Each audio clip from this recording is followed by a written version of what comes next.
Alors, ça roule? Eh bien bonjour, aujourd'hui je vais vous parler du Saint-Nectaire.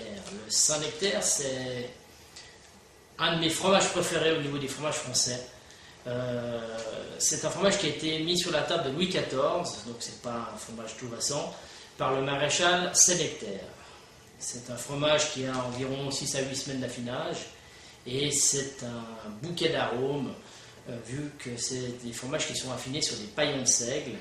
Et paillons de seigle de chez Hervé Mons, meilleur affineur, meilleur ouvrier de France, à Rouen, et je travaille avec lui depuis quelques années. J'ai la chance de pouvoir avoir accès à ces fromages parce que c'est vraiment du top.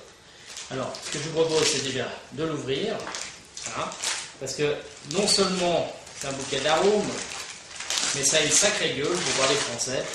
Je vais quand même vous montrer ça. Je vais enlever le papier. Regardez l'allure que ça a. Et au niveau d'arôme, on a l'impression de descendre à la cave. Ça sent la terre humide, l'humus, il y a un petit côté champignon.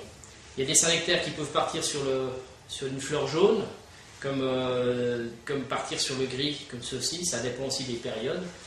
Les Saint-Nectaire d'été, j'ai une petite préférence pour eux parce qu'on a un fromage qui sera plus gras, plus riche, un peu plus jaune.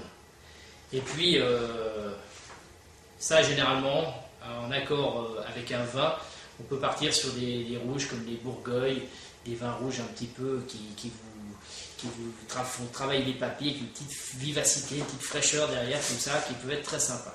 Alors, moi, ce que je vous propose, Saint-Nectaire, on parle de l'Auvergne. Pour l'ouvrir, j'ai sorti les grands moyens, mon layol. Alors, ce que je vous propose, c'est déjà vous montrer l'intérieur du produit. C'est déjà l'intérieur du produit, ça vous fait juste parler. Je ne sais pas si vous voyez bien. On a une pâte très souple. Hein. Si vous le laissez au chaud, elle va couler.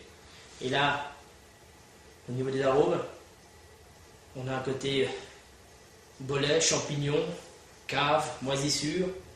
Et ces paillons de seigle, c'est ces petits carrés de paille où on met le fromage dessus pour l'affiner, va donner tout son arôme aussi au produit. Alors, je vais vous le déguster en direct. On peut manger la croûte aussi. Moi, à ce moment-là, je l'enlève de façon à avoir vraiment tous les arômes de la pâte. Et là, c'est de la fleur, de la fleur, de la fleur. On a un côté gras en bouche, beurre, on dirait presque du beurre sur la langue, ça fond tout seul. Pour moi, il est à la perfection de sa maturité. On a même des petits arrières de noix comme ça, quelque chose de noix. Donc peut-être même avec un vin du Jura, légèrement oxydatif, ça pourrait très bien aller en accompagnement. Ou tout simplement 2 pommes de terre à l'eau, une bonne salade et un Saint-Nectaire. Pour moi, c'était juste du bonheur. Dégustez chez Brouillon. À bientôt.